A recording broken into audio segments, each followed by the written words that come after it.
નમસ્કાર વિદ્યાર્થી મિત્રો, ફરીથી હું આવી ગયો તમારી પાસે. તમને એવું લાગે છે કે હું વાત કરું છું જે 100 માંથી 100 લાવવાની, તમારી ગાડી એમસીક્યુ માં અટકશે અથવા અલગ પ્રકારના દાખલામાં અટકશે. ચાલો એના માટે એક ટ્રેલર લઈ લઈએ, એક નાનકડું એમસીક્યુ લઈ લઈએ. તમને ઈ સદિશ આપેલું છે, એ સદિશ આપેલું છે, તમને પૂછે છે ફ્લક્સ પાઈ બરાબર કેટલા, અથવા તમને પૂછે કે થીટા પૂછે કોની વચ્ચેનો ઈ અને એ વચ્ચેનો.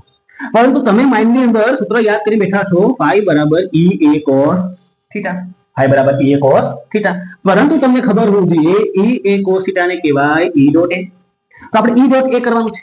ઈ શું આપેલું છે દેખો, આમાં આઈ જે અને કે નથી, તો સીધું 2 3 અને 0 ડોટ લખો.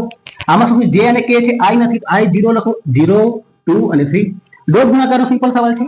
x નો ગુણાકાર 2 ગુણ્યા 0 0 આવશે, 3 ગુણ્યા 2 6 આવશે, 0 ગુણ્યા 3 0 આવશે. જવાબ કેટલો આવી ગયો? 6. તો ફ્લક્સ ફાઈ ની કિંમત કેટલી આવી ગઈ? 6. ઓકે, થીટા તમે શોધો. હવે થીટા કેટલા શોધશો તમે? શોધો. હિન્ટ આપી દઉં છું, બોર્ડ ઉપર થીટા શોધવા માટેનું સૂત્ર લખેલું છે. જય શ્રી કૃષ્ણ.